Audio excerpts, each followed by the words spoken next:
नमस्कार दोस्तों, जय हिंद, वंदे मातरम। राजेंद्र सिंह राठौड़ लेंगे अब अपनी हार का बदला। कैसे लोकसभा की चुनाव की तैयारी कर रहे हैं राजेंद्र सिंह राठौड़, आइए दोस्तों हम आपको बताते हैं। अगर आप राजेंद्र सिंह राठौड़ के फैन हैं तो वीडियो को लाइक ज़रूर करना। दोस्तों इस वीडियो पर मात्र 100 लाइक पहुंचा दीजिए, मेरी आपसे हाथ जोड़कर विनती है। लोकसभा चुनाव और विधानसभा का चुनाव हो चुका है, लेकिन दोनों में ही मात मिली है। चूरू जिले के सबसे बड़े नेता जो 35 साल से राज कर रहे थे राजेंद्र सिंह राठौड़, उनको हार मिली है। पहले विधानसभा के रूप में तारानगर में नरेंद्र जी बुडानिया के सामने, लोकसभा चुनाव में नरेंद्र जी बुडानिया तारानगर में हरा चुके हैं और लोकसभा चुनाव में राहुल जी कसवा के सामने देवेंद्र झाझड़िया के रूप में राजेंद्र सिंह राठौड़ चुनाव हार चुके हैं। लेकिन अब आप लोगों ने ये देखा होगा 15-20 दिन से कि राजेंद्र सिंह राठौड़ हर एक तहसील में जाकर सभा ले रहे हैं, लोगों से मिल रहे हैं, लोगों का काम देख रहे हैं, कहाँ क्या करवाना है उनका रुझान देख रहे हैं। तारानगर से हारने वाला प्रत्याशी अगर दोबारा तारानगर से ही चुनाव लड़ता तो तारानगर में काम कराने की सोचता, तारानगर को स्टार बनाने की सोचता, तारानगर के लोगों के बीच में रहने की कोशिश करता।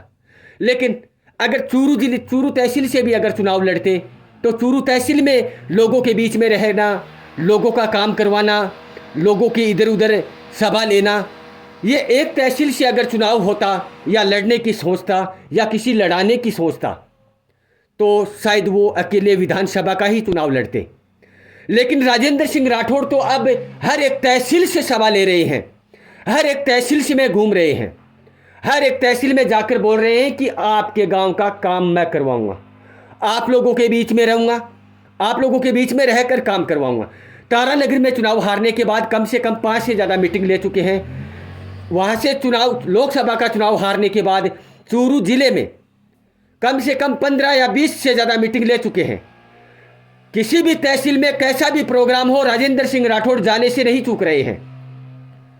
आप लोगों ने यह भी देखा होगा कि जब पहले चूरू तहसील से चुनाव लड़ते थे तो सिर्फ चूरू तहसील की तैयारी करते थे राजेंद्र सिंह राठौड़।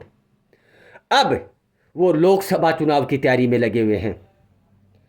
लोगों की सोच भी यही है और मैंने जहां तक सुना है तो यही सुनने को मिल रहा है कि राजेंद्र सिंह राठौड़ अब 7-8 जितनी भी तहसील है उनमें कार्य करने की सोच रहे हैं। 2000 बजट आने के बाद अब राजेंद्र सिंह राठौड़ शेर से बब्बर शेर नजर आ रहे हैं। जैसे ऐसा लग रहा है जैसे घायल शेर ज़्यादा खतरनाक हो जाता है, वैसे नजर आ रहे हैं। जहां भी सभा हो रही है हर सभा में उनको एप्लीकेशनें मिल रही है, लोगों की जो गाँव की शिकायतें वो मिल रही है और राजेंद्र सिंह राठौड़ का उनके प्रति रुझान भी ये दिख रहा है कि आपका ये काम जल्द से जल्द पूरा किया जाएगा।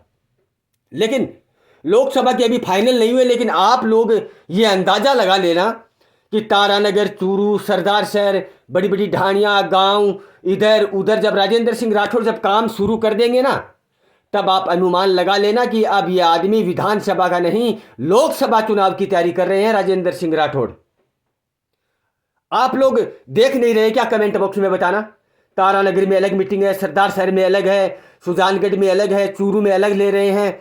जहां मौका मिल रहा है राजेंद्र सिंह राठौड़ को, जिस गांव में, जिस ढाणी में, जिस पब्लिक के बीच में जहां भी मौका मिल रहा है वो मौका नहीं छोड़ रहे हैं राजेंद्र सिंह राठौड़। तो अब आप लोगों को कमेंट बॉक्स में यह बताना है कि अगर लोकसभा का चुनाव लड़ेंगे राजेंद्र सिंह राठौड़ तो उसका रिजल्ट क्या होगा, उसका अंजाम क्या होगा। राजेंद्र सिंह राठौड़ ने 35 साल में सिर्फ विधानसभा चुनाव की तैयारी की है, अब वो लोकसभा में जुट चुके हैं।